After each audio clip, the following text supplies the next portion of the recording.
찬송가 79장 찬송하겠습니다. 찬송가 79장입니다. 주 하나님 지으신 모든 세계 내 마음 속에 그리어 볼 때 하늘의 별 울려 퍼지는 내성 주님의 권능 우주에 찾네.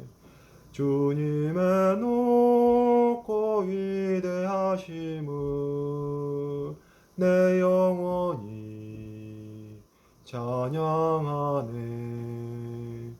주님의 높고 위대하심을 내 영혼이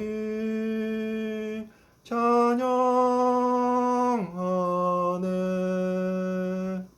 숲속이나 험한 산 골짜기에서 지저귀는 저 새소리들과 고요하게 흐르는 시냇물은 주님의 솜씨 노래하도다. 주님의 높고 위대하심을 내 영혼이 찬양하네. 주님의 높고 위대하심을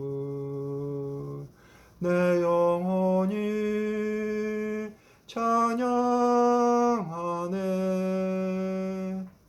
주 하나님 독생자 아낌없이 우리를 위해 보내주셨네.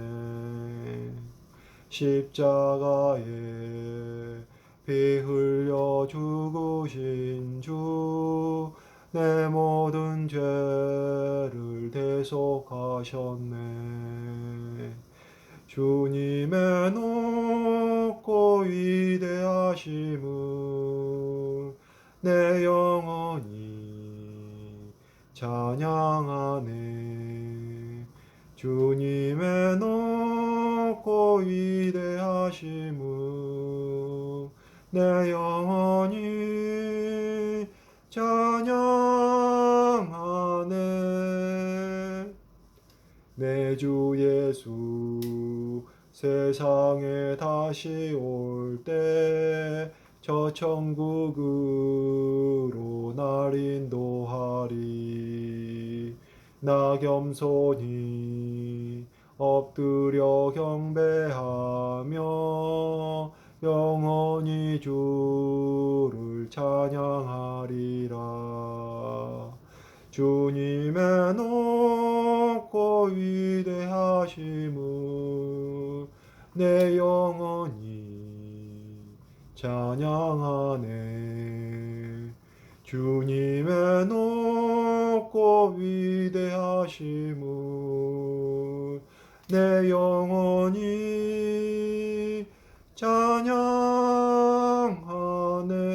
찬양하네. 아멘.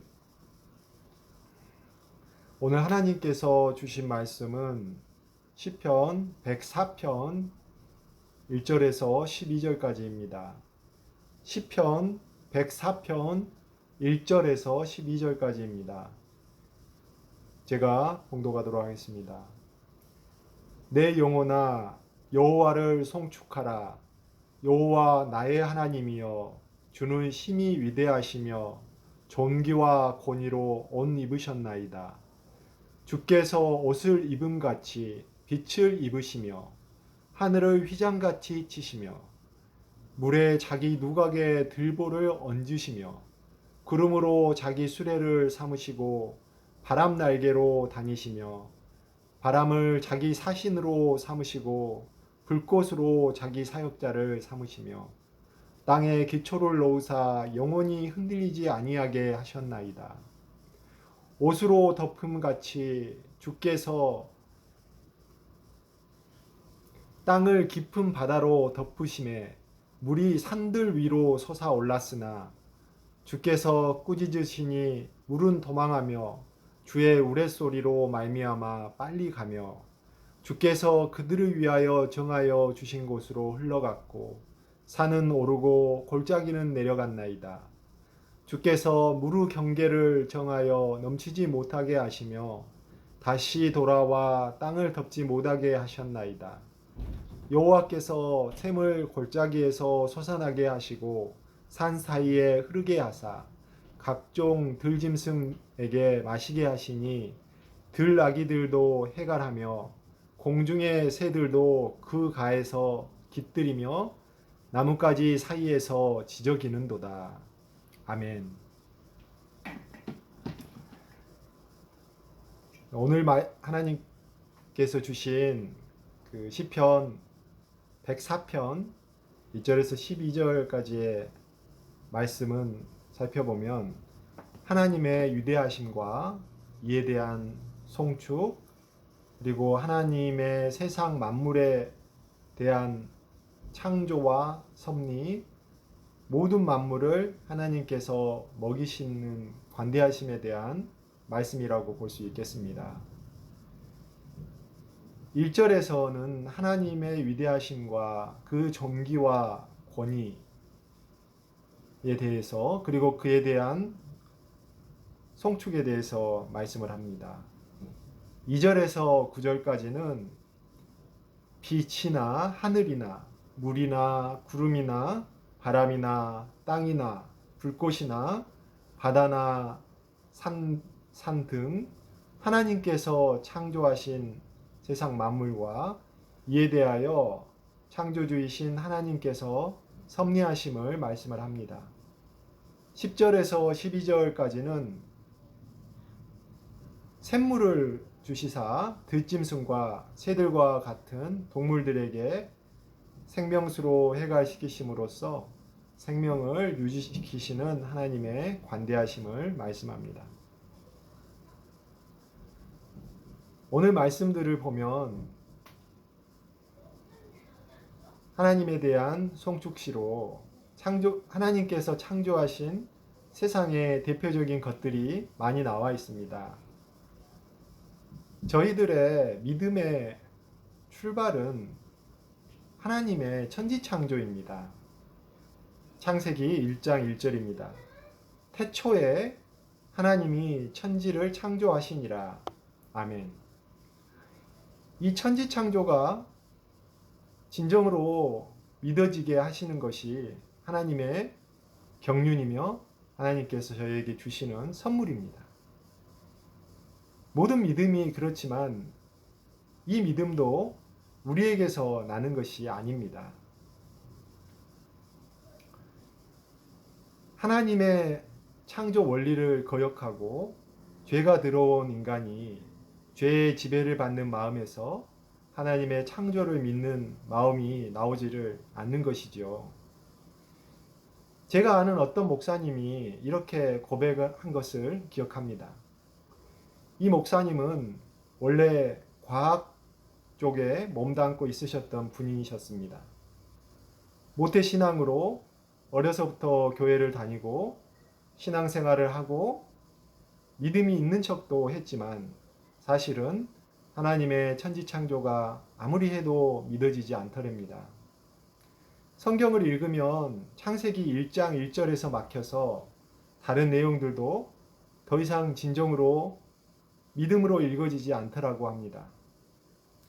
본인의 과학적인 기반과 어떤 생각과 어떤 지식과 어떤 신앙의 열심으로도 하나님의 천지창조가 믿어지지 않더라는 것이었습니다. 그것이 정직한 마음으로 자신의 믿음을 평가하면서 항상 내리게 되는 결론이자 또 표면적인 신앙인으로서 가지고 있었던 고뇌였습니다.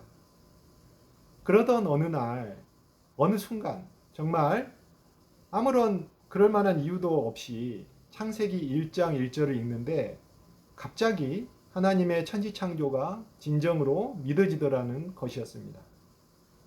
하나님의 천지창조가 믿어지고 나니 그 이후에 어떤 성경 구절도 아무런 의심 없이 믿어지더라는 것이었습니다. 그래서 자신의 믿음 생활은 하나님의 천지창조가 믿어지는 극히 짧은 그 순간을 기준으로 앞과 뒤가 바뀌게 되었다는 말이었습니다. 저 또한 똑같지는 않지만 비슷한 과정을 거쳤던 것 같습니다. 저는 이 목사님처럼 원래 모태신앙인도 아니었고 어려서부터 신앙생활 했던 사람도 아니었습니다. 교회에 가고 신앙을 가지게 된 과정을 지금 생각하여 보면 하나님께서는 믿지 않던 저를 이런저런 모양으로 또 이런저런 사건들로 또 이런저런 생각들로 많이 부르셨고 저도 그 과정에서 어렴풋하게나마 어떤 절대자의 부르심 같은 것을 느끼기는 했던 것 같습니다. 그래서 어떤 계기가 된 사건을 통하여 나름 신실한 태도를 가진다고 생각을 하고 교회를 가게 되었습니다. 교회에서 성경 말씀에 대한 교회 목사님들의 설교도 주의 깊게 듣기는 했습니다. 하지만 하나님께서 본인이 말씀이시라고 성경에 기록되어 있으니 하나님 자신이시라고 할 수 있는 성경 말씀을 직접적으로 읽고 깨닫기 위해서 나름의 많은 노력도 기울여 봤습니다. 그런데 도무지 믿음이 생기지를 않더군요.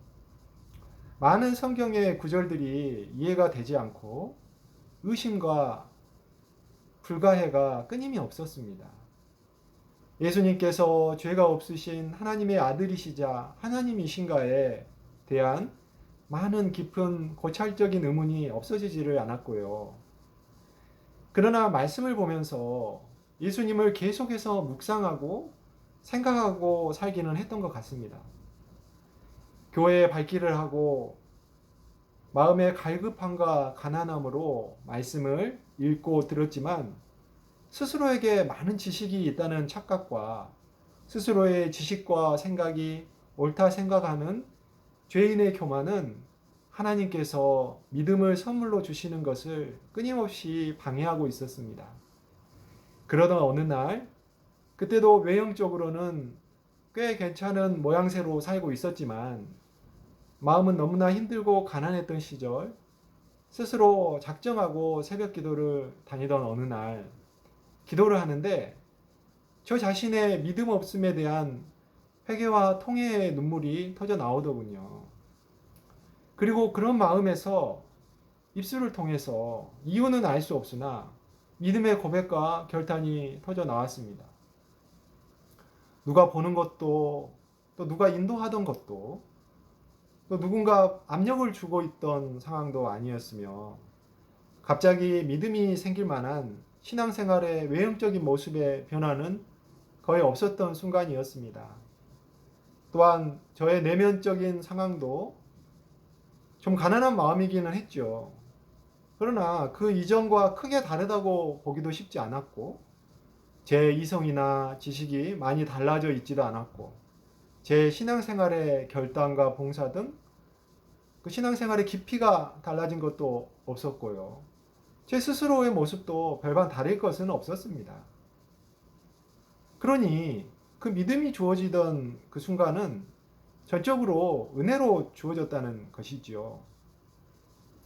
물론 저는 늦게 신앙생활 시작한 사람으로서 믿음에 대한 사모함이 좀 간절히 있기는 했습니다. 어찌되었건 예수님의 하나님이심을 믿음에 대한 가장 초보적인 믿음의 선물로 받고 난 이후부터 급작스럽게 모든 것이 변화되었다라고 보기는 힘들지만 큰 변화들은 생기기 시작했습니다. 성경의 말씀들이 깨달음 없이 기계적으로 또 율법적으로 믿어지는 것은 아니지만 그래도 별 의심 없이 믿어졌고요.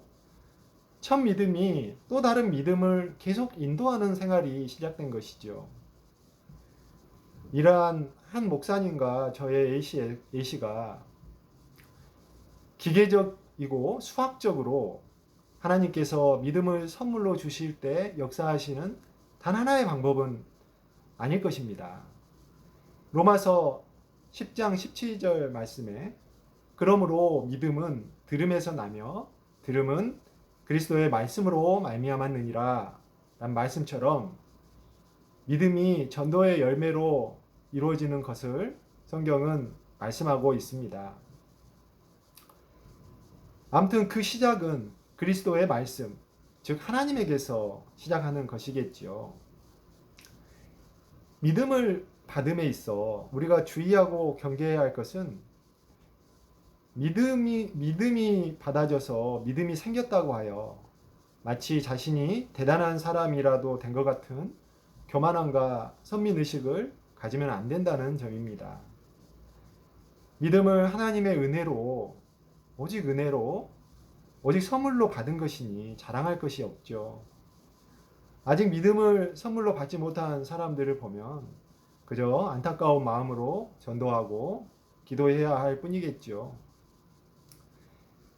또 하나 주의해야 할 것은 한 번의 믿음은 끝이 아니라는 점입니다. 그 믿음은 끝이 아니고 믿음의 시작일 뿐이죠. 그래서 믿음의 경주라는 말을 쓰지 않습니까? 믿음은 일회성이 아니라 계속되는 것입니다. 그리고 믿음이 더 큰 믿음의 경륜과 다른 믿음들의 또 인도자가 되고요. 믿음은 십자가 순례의 동반자가 되어주는 하나님의 선물이라는 것입니다. 한 번에 믿음 받았으니 모든 의가 완성되었다 라고 뭐 더 할 게 없다 뭐 이런 식으로 생각할 수 있는 그런 것이 아니라는 것입니다. 이런 것들에 대해서 오해하거나 오해하는 풍조가 있다는 것은 참으로 안타까운 일입니다. 오늘 본문에서 다음으로 살펴볼 것은 하나님께서 천지를 창조하신 분이므로 창조하신 것을 마음대로 운행하고 섭리하실 주권과 우리가 전부는 알 수 없는 계획과 행동들이 있으시다는 것입니다. 오늘 본문 2절에서 9절까지는요. 하나님께서 창조하신 세상과 만물을 자유롭게 섭리하시고 활용하시는 모습들이 나옵니다. 2절에서는 빛을 입으시고 하늘을 휘장같이 치셨다고 말씀을 합니다. 빛을 입으셨다는 말씀에서 성경의 여러 사건과 말씀들을 떠올려 볼 수 있습니다. 하나님의 얼굴이 빛나시죠. 그리고 그 얼굴의 빛을 비추시는 것이 바로 은혜라고 말씀을 합니다. 애굽에서의 흑암의 저주가 임했을 때 빛이 없었죠. 그런데 그 흑암과 흑암의 저주와 대비되는 곳에서는 무엇이 있었죠? 바로 빛의 축복을 주셨습니다. 하나님이 있으셨다라는 것이죠. 그래서 예수님께서 변화산에서 빛나는 모습으로 변화되셨다는 것을 등을 떠올려 볼 수 있습니다.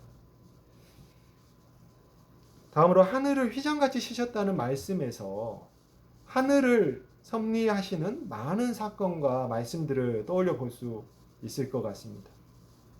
하나님께서 하늘에서 역사하시는 많은 사건들이 성경에 있죠. 하나님은 하늘에 계시는 분이라고 기록된 말씀들이 있고요. 하나님의 사자와 천사들이 하늘로부터 내려오는 사건들, 예수님께서 침례 받으실 때 하늘이 열린 사건이 있었고 하늘을 우러러 축사하시고 탄식하시는 많은 사건들이 있습니다. 또 예수님도 하늘로 올라가셔 승천하신 사건이 있고요. 또 기록된 바 다시 하늘 구름을 타고 오실 것이라고 오실 사건들이 언약되어 있습니다. 출애굽 시에는 불기둥과 구름 기둥으로 이렇게 하늘에 이렇게 역사를 하셔서 인도하신 사건이 있고요. 하늘로부터 만나와 메추라기를 내려주신 사건이 있습니다. 또 하늘로부터 불과 유황이 떨어지는 사건들이 있고요. 엘리야도 하늘로 올라간 그 승천 사건이 있습니다. 성령이 오순절에 성령이 어디에서 내려왔냐면 하늘에서부터 내려왔다라고 이렇게 기록되어 있습니다. 바울에게도 무엇이 어디서부터 비추었죠? 하늘에서부터 빛이 비추인 왔다고 기록되어 있습니다. 베드로의 환상 중에도 하늘로부터 보자기 같은 그릇이 내려온 사건이 기록되어 있고요. 하늘에 주님의 처소가 있고 우리의 처소와 시민권도 하늘에 있다는 말씀이 있습니다. 하늘에서 하나님의 소리가 들리는 많은 사건들이 기록되어 있고요. 새 하늘과 새 땅의 약속이 또 기록되어 있어서 이렇게 하늘과 관련된 하나님이 하늘을 섭리하시는 많은 사건들이 이렇게 기록되어 있습니다. 각각의 개별적인 의미와 맥락들은 조금씩은 다른 것이겠지만 이렇게 하늘을 하나님이 주관하신다는 것을 우리가 알 수 있습니다. 이렇듯 하늘은 우리의 경륜과 지각으로 모든 것을 알기는 어렵지만 하나님의 섭리의 중심적인 장소적 개념이자 하나님께서 본인을 드러내시는 본질적인 개념과 매우 밀접한 창조물이라는 점입니다. 다음으로 본문 3절, 또 6절, 7절, 8절, 9절에서는 물과 바다에 대해서 말씀들이 나옵니다. 그럼 물과 바다에 대하여 생각하면 떠오르는 사건과 말씀으로 또 어떤 것들이 있을까요? 노아의 홍수 심판 사건이 있고요. 출애굽기에서는 어린 모세가 나일강에서 이집트 공주에게서 건진받은 사건이 있죠. 나일강에 바로에게 이렇게 10개의 심판을 주셨을 때 나일강의 피해 저주 사건이 있고요. 또 출애굽하면서 홍해를 가르신 사건, 또 광야에서의 무리바 물 사건, 또 여호수아와 이스라엘이 그 요단강을 건넌 사건이 있죠. 사사기에서 기드온을 부르실 때 그 양털을 그 물로 적시신 사건이 있죠. 그리고 그 나아만 장군의 그 나병을 치료하실 때 요단강에 침수한 그 사건도 있습니다. 엘리야가 가뭄과 그 비를 예언한 사건도 있고요. 요나가 어디로 도망갔냐면 바다로 또 도망을 갔는데, 그래서 바다에 그 풍랑을 일으켜 섭리하시고 또 바다의 큰 물고기로 그 요나를 삼키게 하셨다가 뱉어내게 하신 그런 사건들이 있고요. 예수님도 물에서 침례를 받으신 사건이 있고, 예수님께서 물 위를 걸으셨던 사건이 있습니다. 또 예수님께서 파도에게 잠잠하라고 명하셔서 잠잠해진 사건이 있고요. 베드로가 그 물고기 잡을 때 물고기를 그물을 이쪽으로 던져라 이렇게 해가지고 거기 물고기를 많이 잡게 만드시게 하셨던 사건이 있습니다. 바울이 바다로 전도 여행하였을 때 그때 그런 그 경우가 있었고, 또 풍랑이 바울이 그 로마로 갈 때였던가요? 거기 풍랑이 크게 일어나서 그걸 통해서 섭리하셨던 사건이 있죠. 요한의 그 환상의 계시 중에서 생수의 강에 대한 그런 말씀들이 있습니다. 물도 하나님의 사역 중에서 매우 중요한 의미와 맥락을 갖는 요소입니다. 물은 홍수 심판에서와 같이 심판의 의미도 있고요. 한편 생수는 우리의 육신의 생명뿐만 아니라 그 천국에서의 그 생명수 강과 같이 그 영의 생명도 또 상징을 하게 됩니다. 예수님께서 십자가에서 물과 피를 쏟으신 사건에서도 알 수 있듯이 물은 우리의 생명수와 같은 아주 중요한 창조물이고 또 정결을 상징하는 그런 창조물입니다. 본문 4절에서 다음으로요. 본문 4절에서는 바람과 불이 나옵니다. 바람을 한번 살펴보면요. 바람도 하나님의 움직임에 동반되고 상징으로도 그 사역된 피조물입니다. 오순절 성령 강림 사건에서 성령도 바람과 함께 임하셨죠. 그리고 에덴 동산에서도 창세기에 보면 하나님도 바람과 함께 움직이셨다는 말씀이 있습니다. 바람으로 메뚜기 떼를 이렇게 재앙으로 이렇게 부으시고 보내시고, 또 홍해 바다를 가리실 때도 동풍이었던가요? 이렇게 계속 불게 하셔서 이것을 섭리하셨다는 그런 또 말씀이 나옵니다. 메추라기를 주신 사건도 바람으로 섭리하신 바가 있으시고요. 예수님께서 풍랑과 또 파도를 잠잠하게 하실 때 바람을 꾸짖으셔서도 잠잠케 하신 적이 있고, 엘리야도 승천할 때 바람에 휩쓸려 승천하였다는 그런 말씀이 나옵니다. 요다의 바다 도망길에서 하나님께서 큰 바람으로 폭풍을 일으키신 적이 있습니다. 그래서 하나님은 하나님 자신의 운행과 함께 그 바람을 쓰시기도 하시고 사역의 도구로 쓰시기도 하시는 것 같습니다. 다음으로 불이나 불꽃도 하나님께서 사역에 사용하시는 피조물이라고 할 수 있습니다. 먼저 지옥에 뭐가 있죠? 불이 있죠. 불이 있음을 기록하고 있으며, 두 번째 심판은 불로 심판하실 것임을 말씀을 합니다. 예수님은 불꽃 가운데서 나타나신다는 말씀이 있고요. 그의 눈은 불꽃 같다는 말씀이 있습니다. 하나님도 모세에게 떨기나무 불꽃 가운데서 임하신 적이 있습니다. 솔로몬의 그 성전 지으고 나서 제사 지을 때하고 그 엘리야가 바알 선지자들과의 대결에서 하늘에서 제단에 불하고 불꽃이 이렇게 내려와서 그것을 제물들을 태웠던 사건이 있죠. 한편 사사기에서 삼손의 아버지에게 그 나타나신 하나님의 사자가 나타나신 사건에서 제단의 불꽃과 여호와의 사자도 불꽃과 함께 하늘에 올라갔다고 이렇게 기록되어 있기도 합니다. 번제에서도 불이 사용되지요. 이렇듯 불이나 불꽃도 피조물로서 하나님의 심판의 속성에서 사역되기도 하며 제사에서 사역되기도 합니다. 다음으로 오늘 본문 마지막 10절에서 12절까지는 하나님께서 이제 바닷물, 짠물이 아니고 이제 샘물을 솟아나게 하셔서 만드신 피조물들이 바닷물을 먹고 살 수는 없으니까 샘물을 주셔서 이렇게 생명을 유지하게 하시는 그 관대하심을 말씀하고 있습니다. 그래서 나아가서는 사람까지도 그 생명을 보존시키심을 말씀을 합니다.